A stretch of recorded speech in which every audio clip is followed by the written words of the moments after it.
उस समय गोपियों को अभिमान हो गया। अभिमान का एक ऐसा प्रसंग है ये, किसी को धर्म का अभिमान होता तो किसी को धन का अभिमान होता, किसी को सुंदरता का अभिमान होता, किसी को परिवार का अभिमान होता, तो किसी को बल का अभिमान होता। पर अभिमान अभिमान है। अब आप यहां पर इस विषय का बड़ा सुंदर दर्शन करिएगा कथा के माध्यम से। सखियों को अभिमान हुआ, कन्हैया ने राधा को साथ में लेकर के सखियों को छोड़ दिया। किनको छोड़ दिया? जिनके बीच में वो गलबहियां डालकर नाच रहे थे उन्हें छोड़ दिया। अब अंदाज लगाना, जिनके साथ कन्हैया नाचते हैं अगर उनको भी अभिमान हो जाए तो भगवान छोड़ देते हैं। हम और आपकी तो कतनैया अपन कौन से खेत की भाजिया, भाजिया के मूलिया। जिन सखियों के साथ भगवान महारास रचा रहे हैं उन सखियों ने घमंड किया तो कन्हैया ने छोड़ दिया। इसलिए जीवन में घमंड नहीं करना, वरना हम तो वैसे ही अधूरे छूटे हैं। याद रखना, जब राधा रानी के साथ चले, राधा को पता चला, अरे कन्हैया कहां लेके जा रहे हो? कन्हैया बोले, सुनो, उन सखियों ने घमंड किया, मैंने उन्हें छोड़ दिया। राधा रानी सोच रही है, आज यहां पर बड़ी सुंदर कथा है, थोड़ा सा ध्यान से सुनना इस विषय को। राधा रानी ने सोचा, सखियों को कन्हैया ने छोड़ दिया, तो सखी का मतलब क्या है? सखी का मतलब है सामान्य ईश्वर। सामान्य ईश्वर बोले जो ईश्वर से मिलाए वो सखा है, जो ईश्वर से मिलाए वो सखी है। सखा मित्र, सखा वो नहीं है जो चेयर्स करे। चेयर्स जानते? हाँ।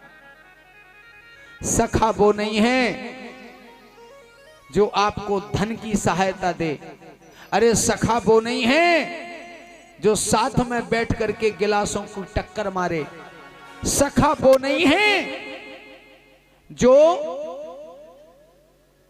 आपके साथ व्यसन की क्रिया में रहे। अरे सखी वो नहीं है जो डंडे सुनवे आ जाए डिंडू बेंघरे। बेनोई सखी। सखी कौन है? जो आपको भागवत में लाए, जो आपको भागवत सुनाए, जो भगवान के मंदिर ले जाए, जो भगवान के भजन में ले जाए, जो भगवान की भक्ति कराए, वो है सखी। वो है सखी। राधा सोच रही, हम सखी कैसे बनेंगे? राधा ने सोचा, अगर कन्हैया ने सभी सखियों को छोड़ दिया तो सखी का कर्तव्य है कि अपनी सखियों को कन्हैया से मिलाए। ये सखी का कर्तव्य है। आज राधा रानी ने दोस्ती का परिचय दिया। कैसा दिया? राधा रानी ने घमंड कर लिया। कैसा किया? नाटक किया, लीला रची राधा ने। और राधा की लीला के दर्शन कन्हैया ने तो कर लिए, पर सकल समाज को दर्शन कराने के लिए भगवान की लीला का आगे अनुगमन हुआ। राधा ने क्या किया? घमंड का ड्रामा किया, नाटक किया। और जैसे ही अभिमान का नाटक किया, भगवान ने राधा को भी छोड़ दिया। इस बात से आप कछु शिक्षा प्राप्त किए क्या? बोले अगर सचमुच का घमंड करोगे तो भगवान छोड़ देंगे। बोले अगर घमंड तुम नाटक भी करोगे तो छोड़ देंगे। यानी घमंड का नाटक भी नहीं करना। घमंड नाटक में भी खतरनाक होता है। कैसा? कोनो सेल पास नाटक करके खा लेवे, मर जे। सो सेल पास का मुन्ना नाटक में खाइयो, जहर है। नाटक करोगे उसके साथ तो वो असर बताएगा। और सचमुच करोगे तो असर बताएगा। इसलिए अभिमान का कभी नाटक भी नहीं करना, क्योंकि अभिमान नाटक के हिसाब से भी खराब होता है। और भगवान ने जब राधा को छोड़ा तब राधा उन सखियों के बीच में आकर के सखियों की गलती का उन्हें एहसास कराती हैं। और कैसे एहसास कराती हैं? घाट घाट कन्हैया को ढूंढने जाती हैं। हमारी माताएं कार्तिक नहाती ना, तो कार्तिक में घाट घाट कन्हैया हेरा जात ना, परमा खो हेरा जात और पांचे खो मिलत। 5 दिन तक वो सखियां घाट घाट जा करके कन्हैया को ढूंढ रही हैं। यह है नियम। अच्छा, आपको पता है, आप और इनकी नोई कह रहे, कानपुर तरफ की बात कह रहे, आप लोग तो ऐसे ही बैठी रहो।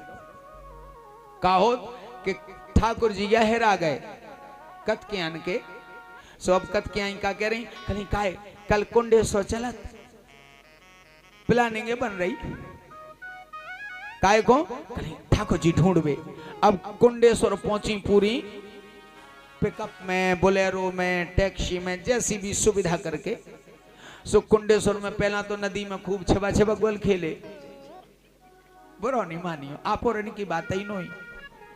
अच्छा, फिर जैसी लोटा भर के ले आ रही थी, कहते चढ़ावे शंकर जी को, सो ग्याले में मिल गई टिकली बूंदा की दुकानें। कल शंकर जी को न भगे आजाद, दुकानें तो बंद हो जाए, सो अब लगी खरीदवे। देखो जानो पाले हम बहुत दिन से सोच रहे थे, आज मिल गई।